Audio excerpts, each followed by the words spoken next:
All right, let's dive right in. Today, we're going to explore the teachings of meditation instructor Shaila Catherine, looking at a path that promises something more than just calm. We're talking about a radical, liberating insight. We're going to unpack this, ancient method for achieving these incredibly deep states of focus, and maybe more importantly, what we can actually do once we have a mind that's that powerful.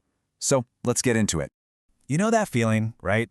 If you've ever just tried to sit still and meditate, or even just focus on one thing for more than a minute, the mind just goes everywhere. It worries, it plans, it replays stuff, it does literally anything but stay put.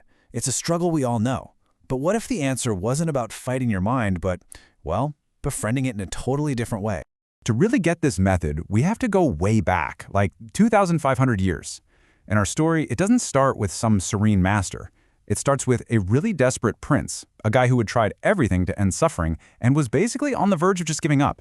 So this is the man who would eventually become the Buddha, but right now he's just Siddhartha, and he is wiped out.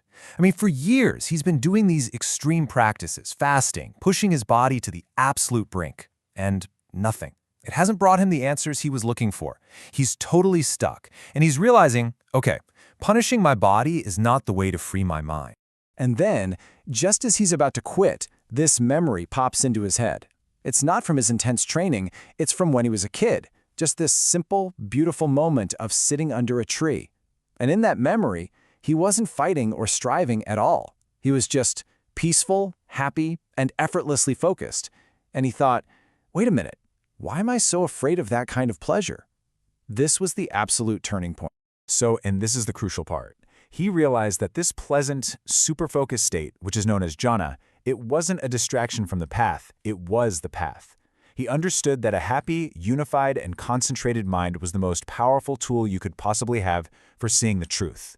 This wasn't about escaping reality, it was about getting the mind ready to see it with perfect clarity. So how do we even start to cultivate a state like that?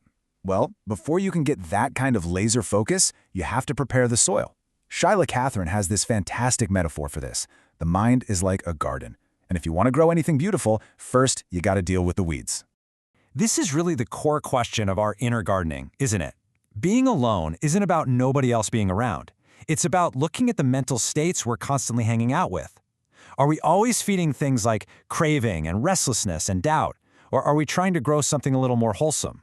This really frames our inner world so perfectly. On one side, you've got the weeds, right? Craving, aversion, doubt. These are the things that just choke our focus and suck all our energy. And on the other side, you have the plants we actually want to grow. Contentment, kindness, and a sense of calm. The very first step is just learning how to tell the difference. Now, in the Buddhist tradition, these main weeds actually have a name. They're called the 5 hindrances. And they probably look pretty familiar, right? There's that craving for pleasure, that pushing away of things we don't like, that heavy, sleepy feeling of lethargy, that buzzing anxiety and worry, and of course that nagging, skeptical doubt.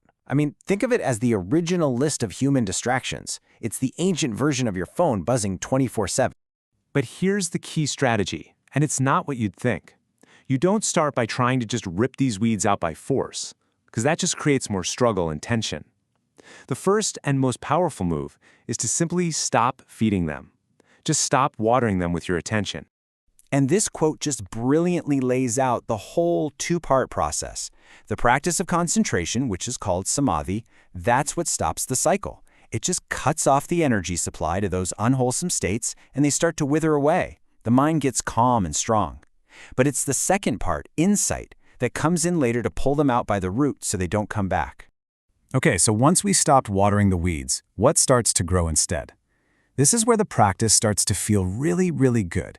We begin to cultivate what are called the 5 factors of absorption. These are the building blocks of a deeply focused and genuinely happy mind. Let's break this down a bit.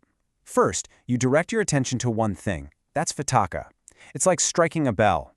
Then, you keep your attention there. That's vikara, like the long humming sound of the bell after you strike it. And as you hold that focus, this joyful energy called piti starts to bubble up.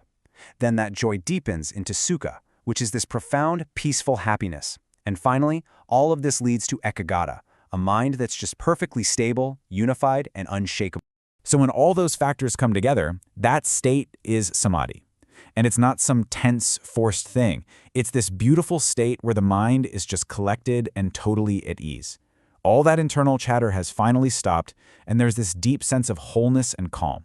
This is the mind that Siddhartha remembered from his childhood. Okay, so we've done the work, we've cultivated this incredibly focused, joyful mind. But why? What's the point of it all?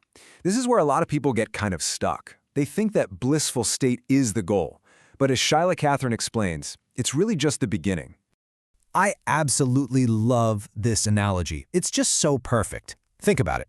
You can spend all day sharpening a pencil, getting that point absolutely perfect. But the entire purpose of a sharp pencil is to write with it.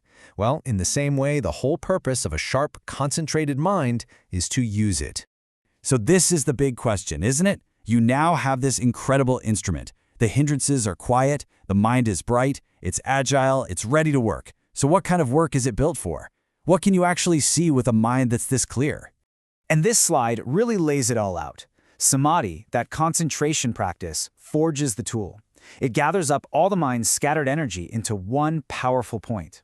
Then vipassana, or insight practice, that's the work. It takes that sharpened tool and uses it to cut right through delusion, to see the true nature of reality. Remember the gardening metaphor? Samadhi stops watering the weeds, but vipassana pulls them out by the root.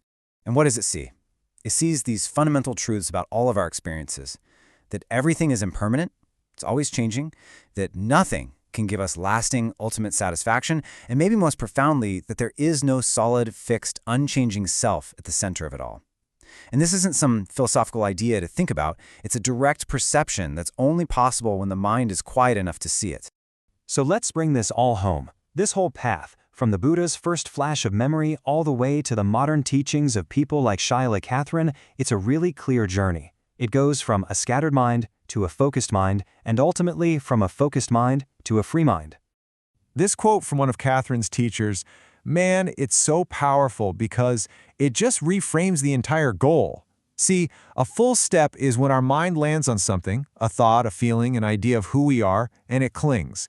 The half step is the experience itself, the seeing, the hearing, the feeling, in that tiny moment before we grab onto it. And what this suggests is that liberation is available right here, in every single moment that we simply choose not to cling. So to be super clear, those blissful states of jhana, as amazing as they are not the final destination. They're the training ground. The ultimate prize is a fearless, unshakable freedom that comes from seeing reality clearly. It is a complete and total transformation of how you relate to your own life.